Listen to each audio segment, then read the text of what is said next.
Moi, je crois profondément à l'Europe depuis tout le temps. Je suis passionné par les sujets de transmission, à quel moment il faut partir, comment il faut partir.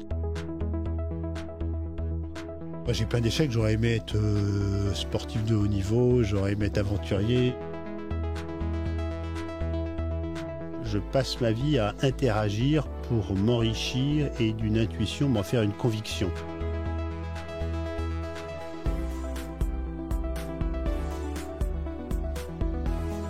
Bienvenue dans Coulisses de CEO, le podcast qui met à nu les dirigeants. Je suis Arnaud Naudan et dans chaque épisode, avec mes invités, on décrypte les challenges des leaders d'aujourd'hui et de demain. Bonjour et bienvenue dans ce nouvel épisode de Coulisses de CEO. Aujourd'hui, j'ai le plaisir de recevoir Augustin Palluel-Marmont, cofondateur de Michel et Augustin, la marque qui a révolutionné l'agroalimentaire avec son storytelling audacieux et son approche décalée du marketing. Nous parlerons de comment bâtir une marque forte, de l'importance de raconter une histoire authentique, mais aussi de prise de risque, de transmission et de réinvention.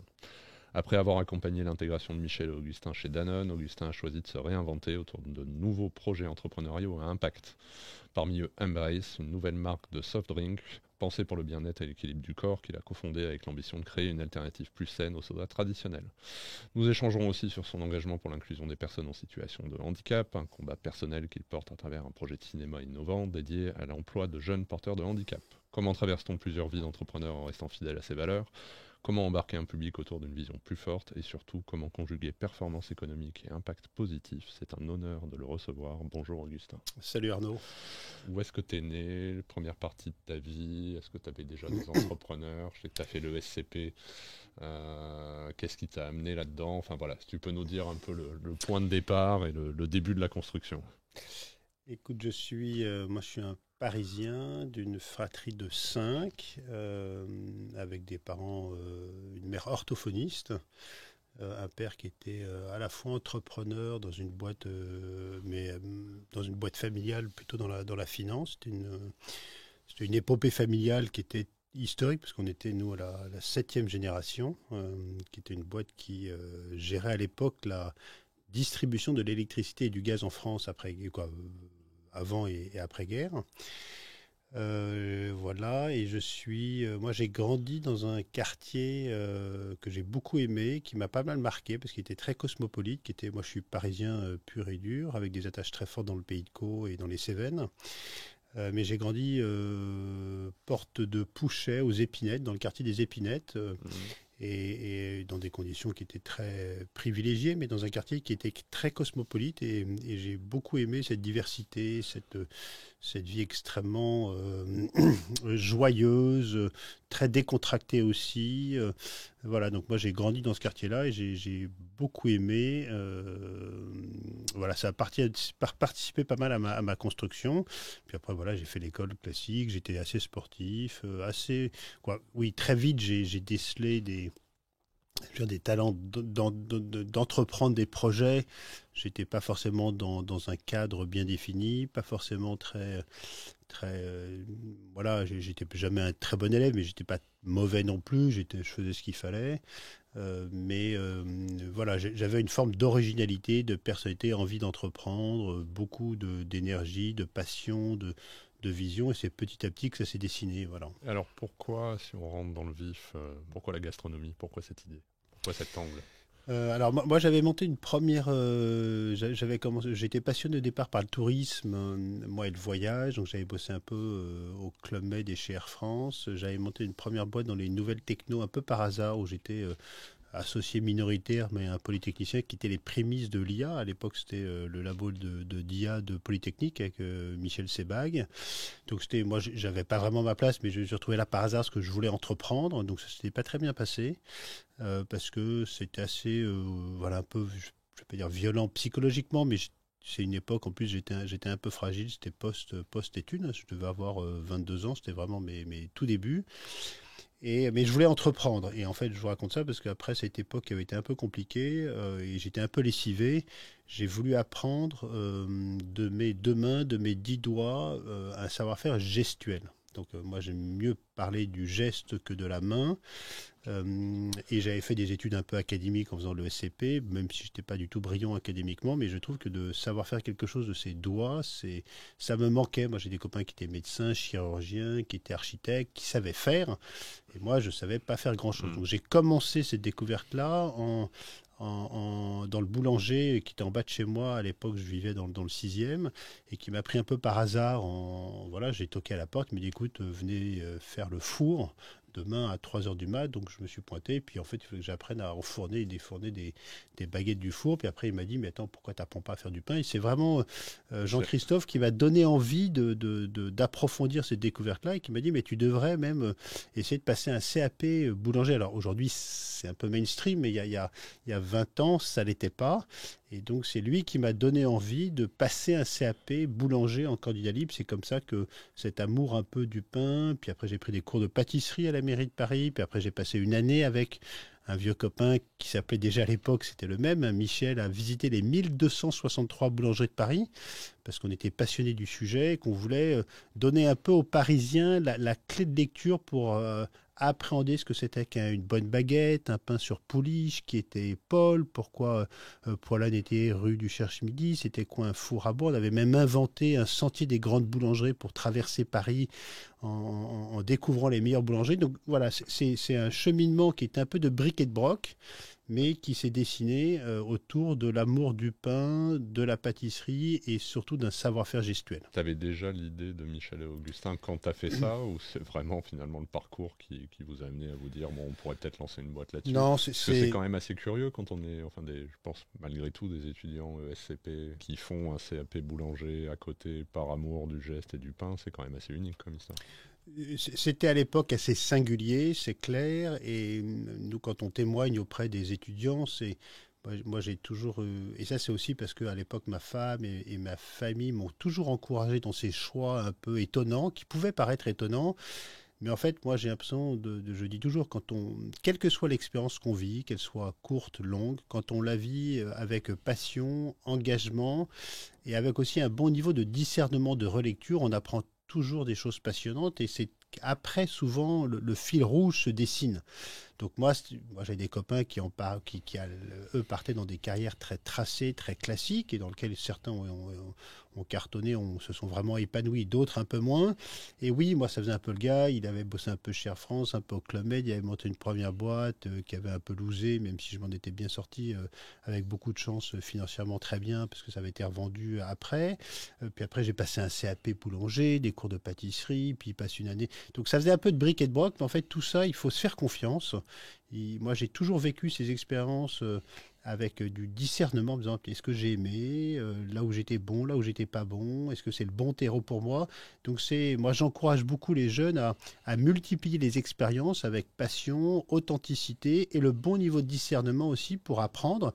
Et à la fin, le but, c'est quoi? C'est quand même d'avoir la bonne adéquation entre apprendre à se connaître, ses qualités, ses talents et l'écosystème, le terreau dans lequel on peut les exprimer. Donc oui, ça faisait de bric et de broc, mais force est de constater qu'à la fin, ça m'a permis de lancer l'aventure Michel et Augustin avec mon pote Michel de mon petit appart dans le 18e. Et j'aurais pas eu l'idée si j'avais pas fait ça avant, mais quand j'ai fait ça avant, j'avais pas l'idée. Ouais, on voit bien tout le cheminement.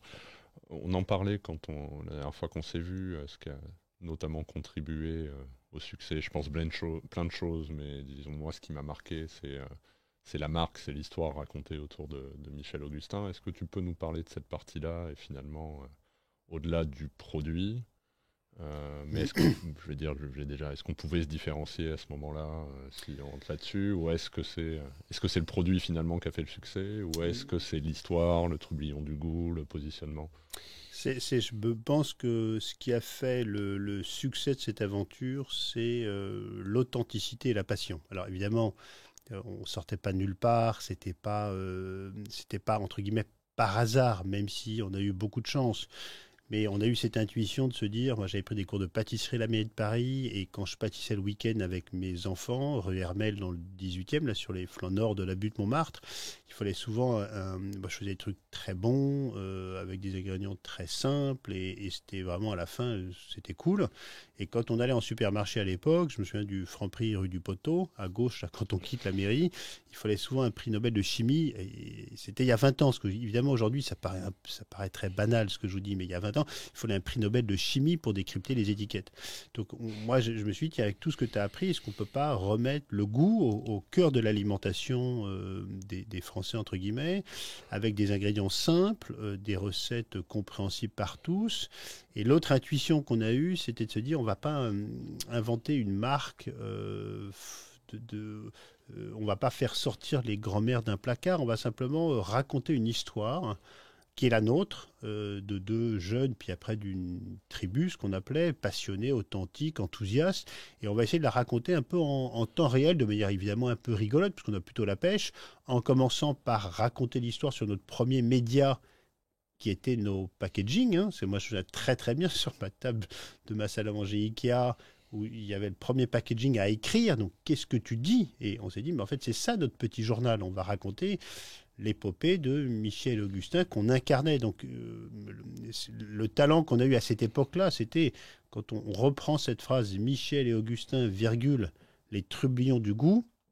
En fait, tout est dit. C'est-à-dire que c'est deux personnes vivantes, incarnées, après qui se diluent dans une tribu, parce qu'on a fait très attention de ne pas, entre guillemets, être trop starisé sur nos médias propres. On a toujours poussé la tribu.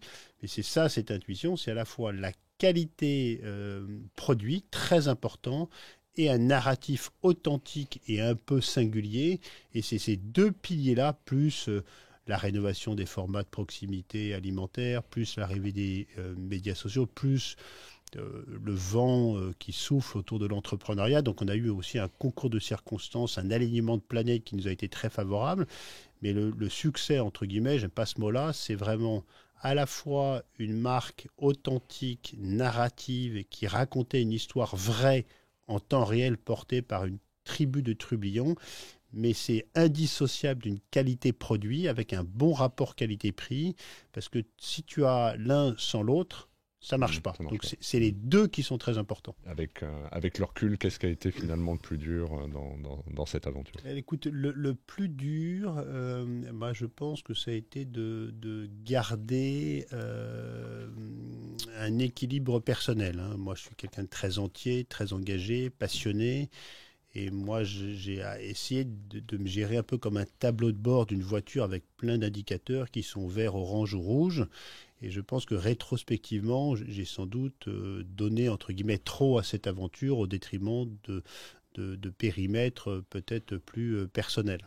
Donc ça serait à refaire. Je pense que j'équilibrais un peu mieux les choses. Et surtout, ça m'aurait permis aussi de garder une créativité plus fertile, parce que moi, au bout de 15 ans, j'étais en fait un peu cramé.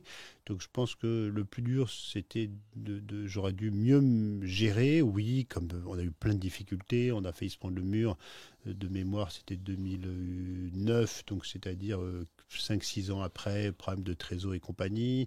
Oui, on a eu quelques problèmes qualité. Oui, on a eu un moment, un bad buzz extrêmement violent et totalement infondé autour de l'homophobie. Donc moi, il y a évidemment dans un succès, il y a plein de petites épreuves, mais voilà, moi ce que je retiens avant tout, c'est que chaque jour on faisait mieux que la veille, et que moi j'ai pris surtout un immense plaisir au quotidien, évidemment c'est un peu caricaturé, mais au quotidien de bosser dans cette ambiance de la bananerie qui était très très créatif, très ambiance machine à laver créative, qui était une espèce de foutoir organisé, avec surtout des femmes et des hommes qui étaient plutôt jeunes. Ces trublions, là on a fêté il y a quelques mois les 20 ans, et la première communauté des alumni, on était 200-250.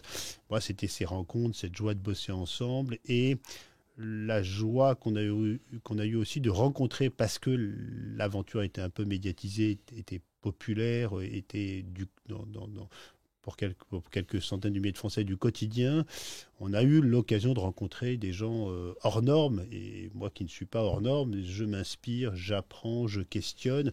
Donc effectivement, c'était surtout un tissu, un écosystème social au sens je me nourris de gens qui font des trucs hors normes. Voilà. La fin de l'aventure, je dirais, bon, ça continue, mais pour toi, c'est le rapprochement avec Danone, la reprise par Danone. Comment tu as vécu ce moment-là? À quel moment est-ce que tu t'es dit réellement c'est le moment de se rapprocher, c'est le moment de passer la main, c'est le moment de faire autre chose? Ouais, alors le tu est très réducteur parce que c'est vraiment une aventure qui a été portée par Michel de Rovira et moi. Donc on était vraiment ces deux très bons copains, on était ensemble en quatrième. Donc tout est entièrement, même si on avait un mode d'organisation assez autonome l'un par rapport à l'autre, même si on échangeait sur tout, évidemment, toutes les impulsions, les décisions ont été pleinement réfléchies, décidées et portées à deux. Écoute, ça a été vraiment une aventure incroyable parce qu'on est parti d'une cuisine à zéro en faisant des biscuits qu'on vendrait chez Salah, le mini-market au 24 de la rue Hermel à Paris 18. Et à la fin, on devait, je sais pas, concocter 70-80 millions de produits par an, 15 usines, plus d'une centaine de trubillons, 5 gammes de produits, 200 recettes, donc, et présent dans plusieurs dizaines de milliers de points de vente en France. Donc c'était vraiment une aventure incroyable. Puis un rayonnement, il y a eu une grande aventure aussi aux US. Et en fait, tout ça pour te dire que moi, quand je me suis installé, je me souviens très bien, c'était fin août 2015, à Brooklyn, à New York, en famille, pour accompagner cette espèce de deal du siècle incroyable qui nous était tombé dessus avec Starbucks, qui avait ouvert 16 000 Starbucks américains quasiment en 48 heures en disant les gars, on vous veut partout. C'est en arrivant aux US, je me souviens très bien, c'était fin août, ma femme était déjà arrivée sur place avec 2 de mes 5 enfants. Et je me suis dit, en fait, Augustin, tu pars pas forcément pour les bonnes raisons. Et en fait, je pense que tu es cramé. Et je me souviens d'avoir téléphoné à Michel en disant bah, écoute Michel, je pense que moi je suis un peu cramé, on est plus aussi bon qu'avant, il faut s'arrimer à quelqu'un, à quelque chose, et voilà, et le temps de mettre les choses en route. On a passé un deal avec Danone un an après, on a mis 6 mois à construire l'écosystème de conseils, de deck et compagnie. Et Eric Tout-le-Monde, qui est un copain, qui est devenu un copain, qui était un banquier d'affaires vraiment à une petite boutique indépendante et vraiment canon, nous a accompagnés et on a passé un deal à l'été 2016 avec Danone parce qu'on pensait vraiment être arrivé au... Alors peut-être que à l'époque on m'aurait dit mais Augustin, par 2 ans te reposer, va faire le tour du monde et revient dans 2 ans et on décidera dans 2 ans si tu repars pour un tour ou pas. Peut-être que la décision aurait été à la fin différente, mais en fait c'était une session surtout pour retrouver une forme de respiration. Et c'est pour ça qu'après, en 2020, quand on a arrêté toute fonction opérationnelle, j'ai ouvert ce que j'ai appelé une période de jachère, qui est une période dans laquelle les sols se reposent en vue d'une prochaine semence. Et j'avais en fait fondamentalement, humainement, besoin de ce temps de jachère. On peut parler de burn-out? Tu le qualifies un peu comme ça? Non, non je ne sais pas. Voilà, je suis pas médecin, donc alors moi c'est vrai qu'en parallèle j'avais eu la chance d'avoir 5 enfants en même temps que Michel Augustin entre 2002 et 2010 en pleine saga entrepreneuriale. J'étais aussi impliqué un peu dans une gouvernance d'une entreprise familiale avec des rapports un peu compliqués en termes de gouvernance. Donc j'avais effectivement, pour moi, ça faisait beaucoup de choses. Il y a plein de gens qui en font beaucoup plus, hein, mais pour moi, donc je ne sais pas, mais en tout cas, j'avais besoin de ce temps de respiration que j'ai pris en décidant avec Michel de céder l'aventure Michel Augustin. Mais peut-être qu'on aurait pu faire différemment, mais très honnêtement, j'ai aucun regret aujourd'hui. T'as aucun regret aujourd'hui? Ouais, aucun regret, non. Sur la base de ce que tu as appris, cette expérience, est-ce que tu as ajusté des choses dans la manière dont tu parlais d'équilibre? Voilà, est-ce que ça t'a transformé? Est-ce que maintenant tu fais les choses différemment? Et puis, plus globalement, comment est-ce que maintenant, entre guillemets, tu te protèges plus, prends plus soin de toi, comment tu t'inspires, Ouais, je pense que c'est toujours un sujet de discernement et d'apprendre à avoir une bonne relecture de soi. Alors moi, j'ai toujours, et je pense que j'ai une des qualités, c'est d'avoir assez peu d'amour-propre et d'avoir une capacité assez à parler, à partager mes interrogations, mes difficultés, mes fragilités.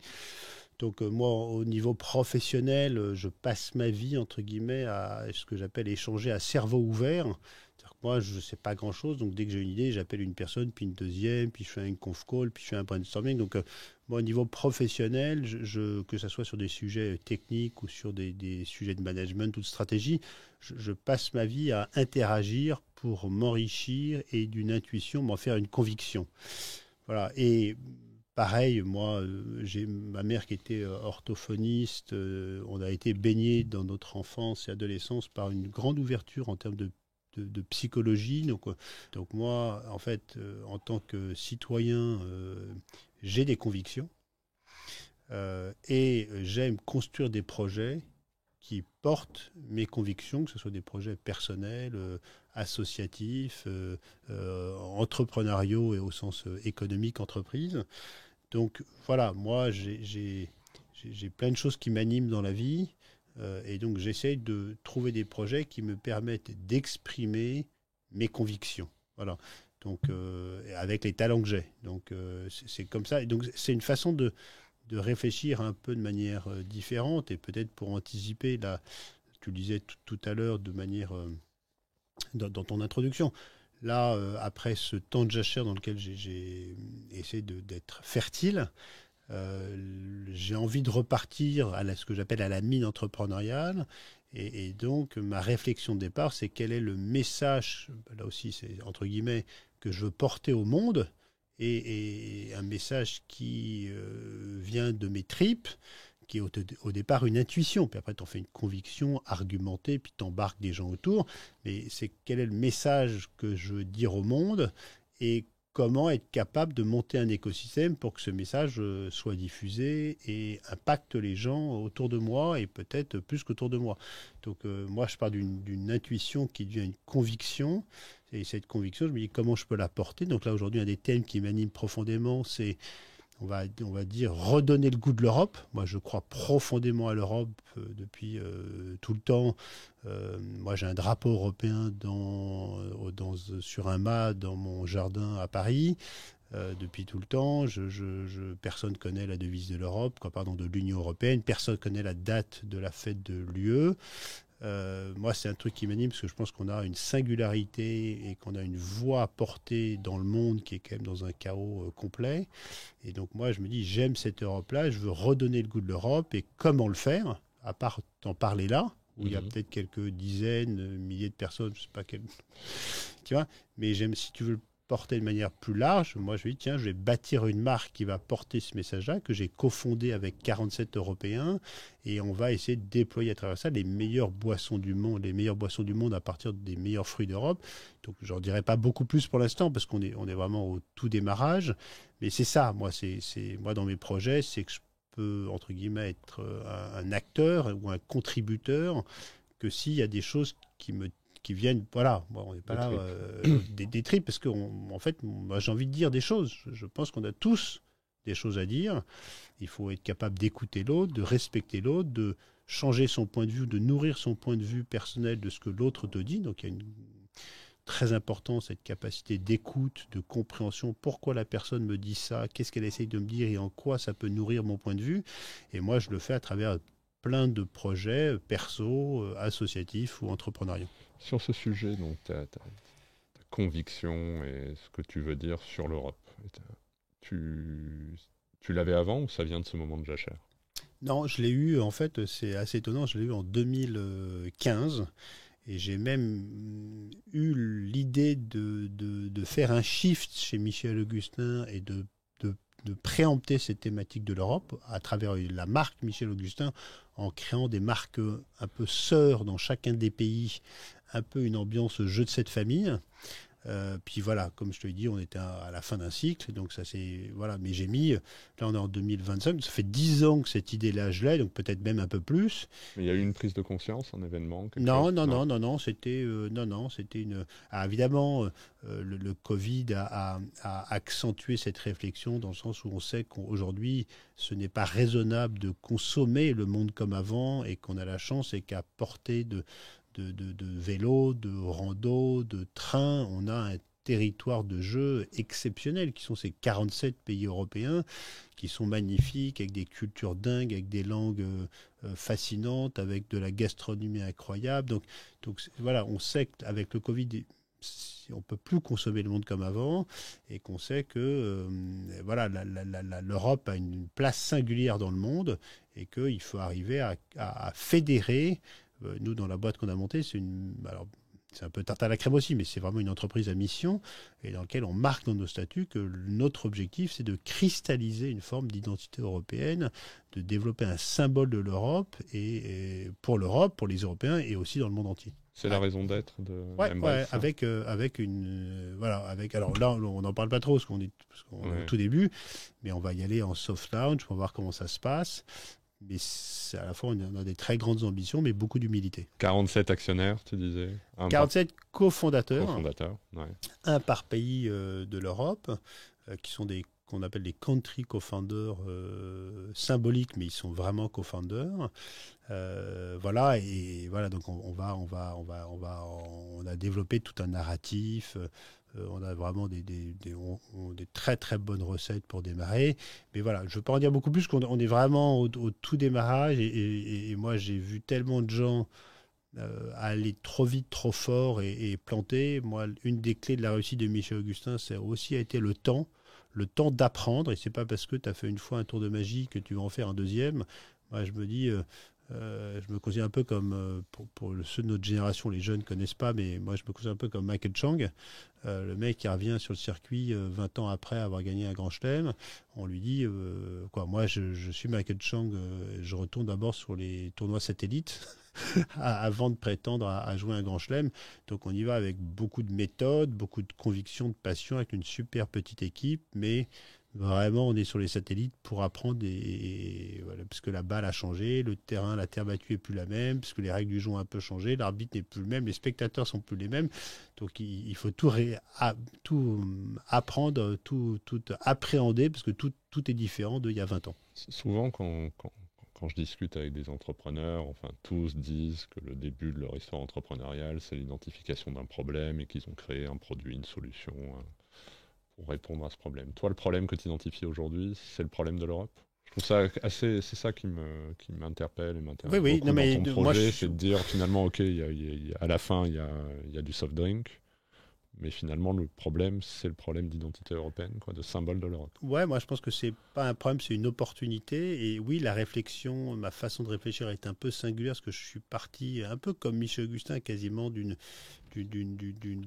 opportunité, je vais dire, de marque à créer, mais une marque au sens noble.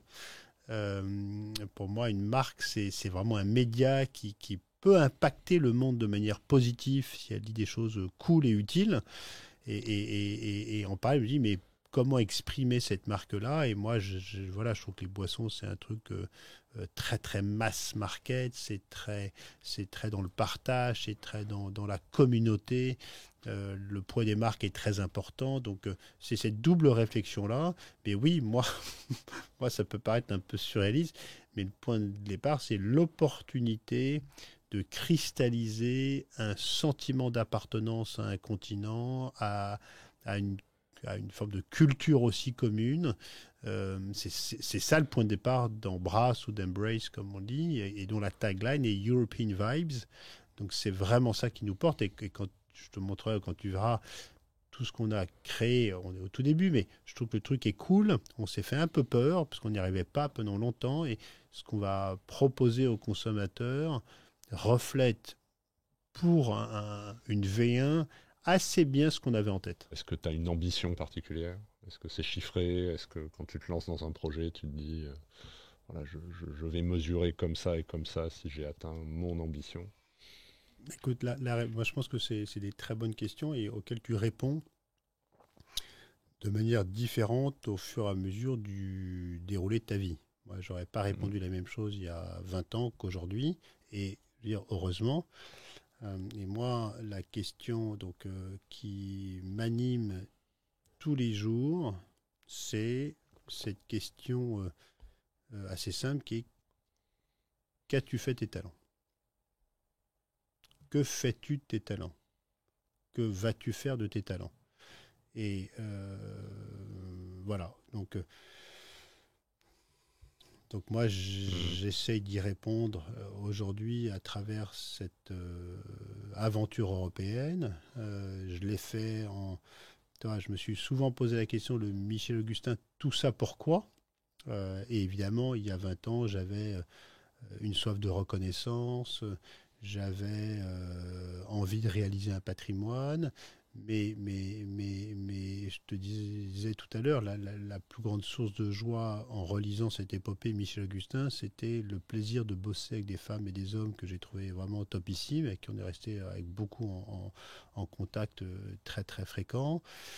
Et deux, c'est que l'aventure Michel Augustin, oui, a contribué à redonner un peu des lettres de noblesse au savoir-faire pâtissier, à l'alimentation, au goût, tout ça, mais surtout, ça a donné aussi, je pense, avec d'autres, envie à une génération d'étudiants de s'intéresser à l'entrepreneuriat, parce que pendant 5-10 ans, on a été la marque la plus étudiée en école de commerce, en BTS, et que je me souviens des profs qui disaient, dès qu'on propose d'étudier des cas ou faire des exposés, il n'y a que Michel Augustin, on n'en peut plus, on a été sujet national d'examen, on était dans les classements des boîtes préférées des étudiants coincés entre Google, Apple et le VMH, on recevait 7000 candidatures par an, donc c'est toujours de donner un sens au tout ça pourquoi, et donc qu'as-tu fait de tes talents? Et moi aujourd'hui j'ai 49 ans, je ne vais pas rester chez moi ou me retirer dans mon ermitage Sévenol,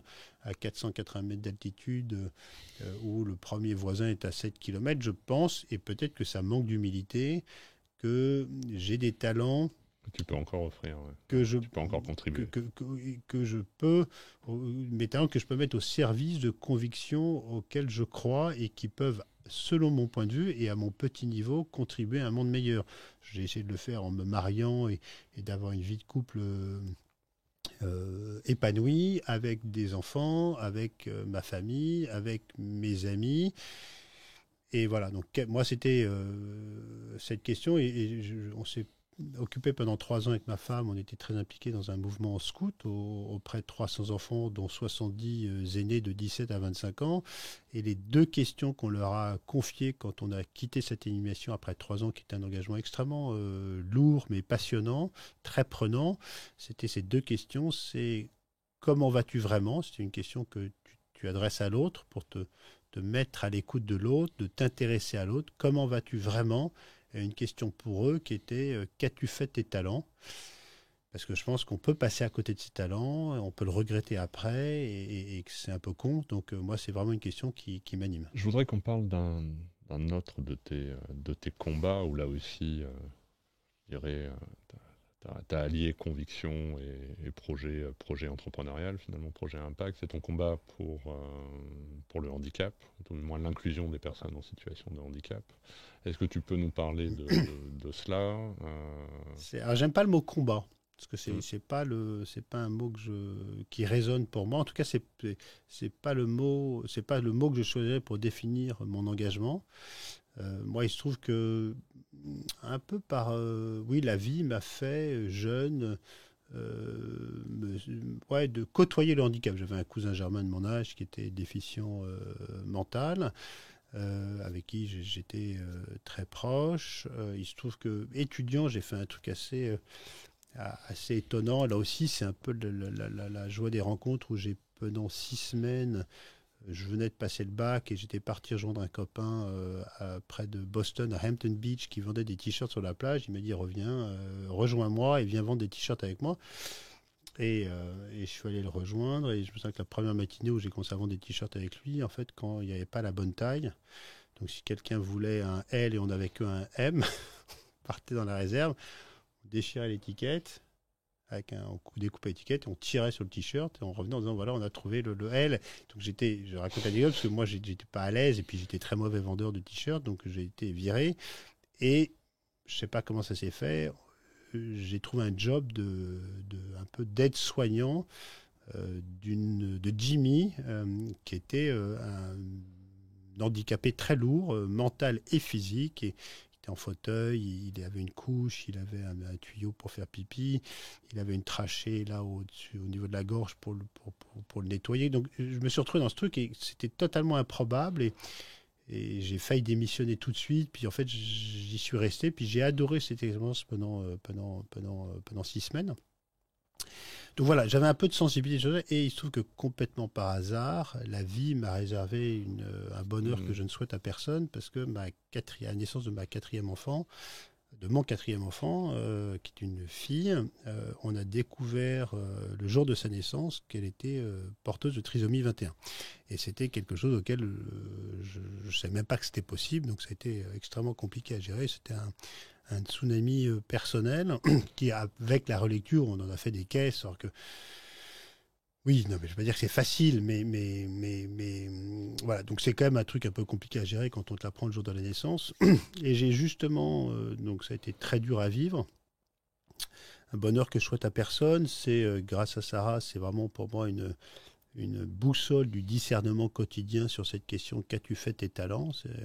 C'est ça, parce que je vois tous les matins et tous les soirs sur son visage, comme ce matin, je vois à la fois la fragilité et la beauté de la vie. Je le vois sur son visage ce matin comme tous les soirs. Et ça m'aide, c'est une boussole du discernement pour moi. Et j'ai justement fait très attention avec Victoire à ne pas en faire un combat.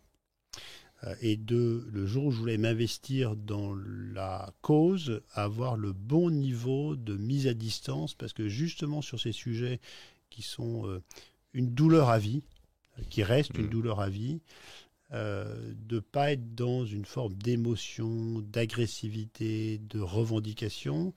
Et j'ai fait, elle a 16 ans aujourd'hui, et elle va avoir 17. Et même en termes de vie de famille, on a fait très attention. On en a 4 autres, on a 5 enfants, de faire attention de ne pas avoir un centre de gravité qui devienne justement le handicap. Et c'est après 16 ans que j'ai senti une forme d'appel et de me dire que c'était le bon moment pour faire quelque chose. Donc on a fait très attention à ne pas en faire un centre de gravité au détriment des autres et d'en faire et de ne pas avoir la bonne mise à distance. J'ai tenté il y a 2-3 ans et même récemment, moi j'ai toujours été passionné de la cité et de la politique au sens noble, donc j'ai eu quelques approches et discussions pour éventuellement incarner un ministère d'État ou secrétariat d'État au handicap. Ça s'est pas fait, mais j'aurais beaucoup aimé, parce que je pense que j'aurais pu incarner cette mission-là différemment. Voilà, donc ça s'est pas fait. Et il se trouve que j'ai un très bon copain, Julien Marcel, qui lui est très engagé dans le handicap depuis longtemps, sans qu'il y soit touché personnellement, qui était administrateur d'un cinéma différent aux États-Unis, qui était un super cinéma, mais qui était opéré de manière principale par des personnes déficientes mentales. Et Julien, qui était l'ancien patron d'Allociné, m'a appelé il y a peut-être 5 ans, en disant: mais Augustin, c'est dans le Connecticut, près de New York. Et il m'a dit: mais Augustin, ce serait cool qu'on monte quelque chose comme ça en France. Donc c'est parti de l'idée de Julien. Et avec moi et d'autres, on a agrégé un collectif qui est une fondation abritée aujourd'hui, qui s'appelle Culture Handicap. Et donc, le projet est officiel puisqu'il est lancé. Donc, on va avec la fondation Personnage, qui est la fondation de Lino Ventura, qui opère une 50aine de maisons pour des personnes déficientes mentales principalement, des maisons de vie. On porte ce très beau projet à Boulogne-Billancourt dans un magnifique bâtiment que la mairie nous a confié à Personnage pour 99 ans. On va ouvrir dans, disons, 2 ans, 4 très belles salles de cinéma dernier cri, un grand restaurant italien, une belle boutique un peu librairie culture, et dont tout ça, ça va vraiment être un lieu assez unique, très singulier. Une centaine de personnes salariées, dont 70 seront porteurs de handicap. Donc voilà, c'est un moyen de favoriser l'inclusion, le travail, la compréhension de la différence. Voilà, donc je fais ça, je suis au conseil d'administration de l'OCH. Vous connaissez Artus, c'est ce film, un petit truc en plus, où on nous a proposé de rejoindre le comité de gestion de cette nouvelle fondation abritée aussi chez Personnage pour les aider à ouvrir des maisons un peu comme dans le film. Donc voilà, j'essaye d'apporter mes talents quand j'en vois l'opportunité. Tout ça, ce sont des engagements bénévoles. C'est pas mon activité professionnelle. Et je fais attention à avoir le bon niveau de distance, étant personnellement touché par ce sujet-là. Et globalement, moi, ce que j'aimerais dire aussi, c'est que, évidemment, on est très privilégié, on est à Paris, on a les réseaux et tout, mais je trouve que la société a globalement fait, et ce que j'ai dit n'est pas le reflet de ce que d'autres traversent. Et moi, je trouve que la société a fait un travail exceptionnel de mise à niveau, de soutien, d'accompagnement. Moi, je le vois dans l'école de Sarah, dans les écoles de Sarah, dans ses activités extrascolaires. Elle fait de l'escalade, elle fait de la danse, elle fait du ping-pong, elle fait du tennis, elle va à l'école tous les jours, elle se déplace en métro. Et je vois quand même un tissu, un écosystème de gens, mais qui sont hors normes pour accompagner ces enfants-là. On a, je trouve, une très grande, pas partout, hein, mais on a une très bonne qualité d'écoute, des très grands professionnels. Moi, je pense qu'on a vraiment une chance incroyable. Quel est le regard que tu portes sur notamment la manière dont les entreprises agissent aujourd'hui et sur les grandes actions? Je ne vais pas te dire qu'est-ce que tu aurais fait ou qu'est-ce que tu aurais porté si tu avais été secrétaire d'État, mais un peu sur le handicap dans les entreprises. Oui, non, mais mon petit témoignage, c'est évidemment il est très personnel et donc pas reflet de la société, parce qu'on voit bien avec les 20 ans de la loi handicap 2005, à quel point il y a encore beaucoup de progrès à faire. Donc là, c'est vraiment une expression, un témoignage personnel, et qui est évidemment très privilégié. Oui, moi, j'avais un peu réfléchi évidemment au sujet. Pour moi, c'est un peu des portes ouvertes, mais priorité absolue, c'est l'école. C'est-à-dire que l'école, quand on appréhende le handicap, quand on est petit à l'école, ça devient un non-sujet. C'est comme mes propres enfants. Quand leur sœur aînée, ils étaient tout petits, ils n'ont jamais... c'est natif, l'appréhension du handicap pour mes autres enfants, parce qu'il n'y a pas eu l'avant-après. Et moi, c'est évidemment la priorité absolue pour moi, c'est l'intégration à l'école. Il y a encore beaucoup d'écoles qui n'ont pas de dispositif Ulysse, de dispositif classe soleil, et c'est vraiment dommage, parce que tout se joue à l'école. Et après, dans les entreprises, c'est la responsabilité de chacun. C'est pas la responsabilité du dirigeant, c'est pas la responsabilité du RSE, c'est pas la responsabilité des RH, c'est la responsabilité de chaque manager de se dire et de se poser la question, est-ce que dans mon équipe, je peux employer quelqu'un en situation de handicap, parce que c'est mon devoir. Aujourd'hui, on sait bien qu'on est largement... il y a un taux de chômage 2 fois plus important dans les personnes handicapées que sur le marché classique. Donc moi, je dirais sur les entreprises, je m'étais dit, tiens, si un jour j'avais un job politique, c'est clair que par le carnet d'adresses et mon passé entrepreneurial, j'aurais eu je pense, une accroche facilitée dans le monde économique, mais c'est clair que c'est la responsabilité de chaque manager. Ce n'est pas une responsabilité du dirigeant, du CEO ou du DRH, et chacun doit se poser la question. Et nous, à notre petit niveau, on l'avait fait avec Michel Augustin, on avait pris, je me souviens très bien, on est resté en contact, il était là aux 20 ans, Martin Lockman, qui était le seul, nous on envoyait beaucoup de petits colis, Michel Augustin avec des gourmandises à tous les gens qu'on croisait pour les remercier, pour leur dire qu'on avait trouvé intéressant leurs bouquins, leurs conférences, etc. Et plutôt que prendre une boîte de coursiers, on avait recruté Martin, qui était, je pense, le seul livreur au monde, quasiment, adorable, léger déficit mental, et qui faisait partie de la tribu comme tout à chacun, et voilà, qui avait toute sa place, et on a fait à notre petit niveau, mais c'était vraiment cool. Qu'est-ce que tu as vraiment planté, si je peux te poser des questions? Est-ce que ça t'est déjà arrivé? Est-ce que j'ai vraiment planté des trucs? Alors, c'est un peu facile, je vais te dire, oui, mais attends, moi, je parle pas d'échecs, mais d'enseignement. Qu'est-ce qu'on a planté? Moi, je pense qu'on a planté la transmission de Michel Augustin. Je pense qu'on n'a pas bien réussi cette transmission, et c'est pas grave, et j'en veux à personne, hein. Mais je pense qu'on aurait dû être capable de mieux transmettre cet état d'esprit qui était un peu singulier.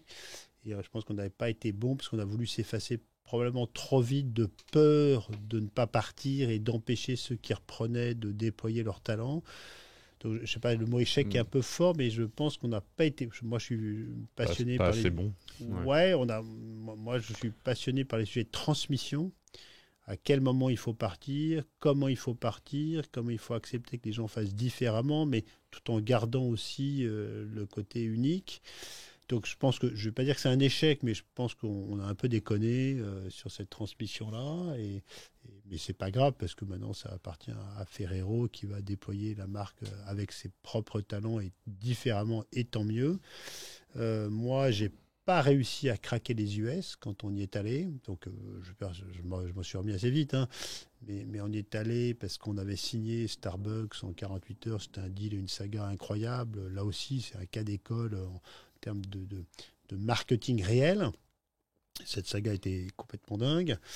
Parce que tout était parti d'un rien et on avait fait une saga marketing authentique au sens vraiment c'était ouf ce truc là.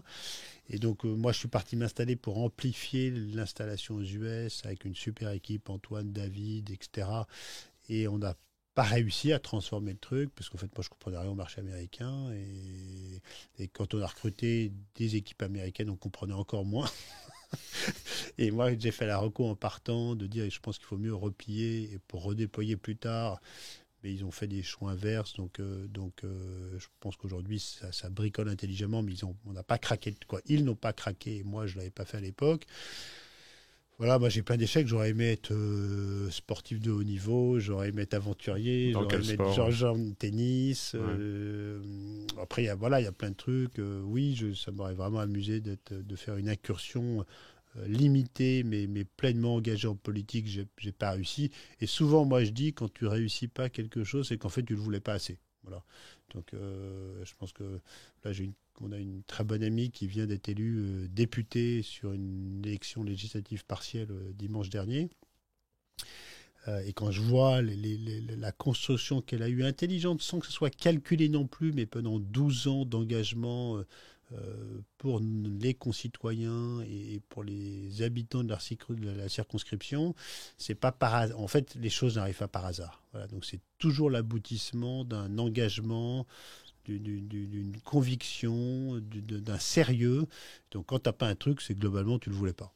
J'en parle pas avec tous les invités, mais j'en ai parlé quand même de façon parfois un peu provocatrice avec certains sur la question de à quel moment est-ce qu'un dirigeant devait passer la main. Tu vois, est-ce qu'il y a une date de péremption pour un dirigeant sur un projet? Comment est-ce qu'on l'identifie? Arnaud, il est temps de passer la main. Non, mais c'est pas pour rien que je pose la question. Mais tu vois, à quel moment est-ce que... Enfin, déjà, comment est-ce que ça se prépare, selon toi? Écoute, là-dessus, je pense que quand tu te poses la question, c'est qu'il est quasiment déjà trop tard. Donc pour moi, c'est vraiment des sujets sur lesquels il faut vraiment bien anticiper les choses. Il faut informer, former, transmettre. Je pense aussi beaucoup que quand on peut transmettre dans une entreprise un projet, un poste, etc., c'est quand même beaucoup plus cool de transmettre à des talents internes préalablement identifiés, voire un peu calculés en disant tiens, je prévois ça sans forcément le dévoiler, mais globalement, moi, je trouve que les passations, je ne sais plus la stat, mais genre, ça se passe 4-5 fois mieux quand c'est quelqu'un d'interne que quelqu'un d'externe. De ne pas hésiter aussi à aller chercher des gens à qui tu transmets, qui ne sont pas forcément des direct reports. Et là, il faut avoir le courage de bousculer un peu la hiérarchie des organisations. Et après, pour les dirigeants qui ne veulent pas partir parce qu'ils n'en ont pas la lucidité, que ce soit dans le domaine politique ou dans le domaine entrepreneurial, moi, j'ai pas mal lu. Oui, je me suis beaucoup documenté sur la question, parce que c'est un sujet qui m'intéresse pas mal. Et voilà, il y a une forme de consensus de dire qu'il faut commencer à transmettre à 60 ans et tout arrêter à 70. Donc ça peut paraître très jeune, et c'est pas pour ça qu'il faut arrêter de travailler après, mais tu peux redéployer ton énergie sur d'autres thématiques. Moi, j'ai eu un actionnaire pendant quasiment 10 ans qui était la famille Pinault, sans qui on n'aurait pas fait l'aventure de Michel Augustin, qui était vraiment notre actionnaire de référence avec François Pinault et Patricia Barbizet à l'époque. Et je trouve que là, dans tous les papiers qu'on lit sur les grandes sagas capitalistes du capitalisme français, je trouve que l'une des transmissions qui a été le mieux orchestrée, tout ça en n'étant pas du tout dans le secret des dieux, par exemple, dans la famille Pinault, quand la passation, je ne sais pas à quel âge il a transmis, mais ça s'est évidemment très bien fait. Et après, il a retrouvé un autre terrain de jeu qui s'est créé, parce qu'il faut, entre guillemets, qu'as-tu fait tes talents. Voilà, mais je pense que en termes de direction d'entreprise, voilà, 60-70 ans. Après, il y a plein de bouquins qui ont été écrits, il y a plein de business case.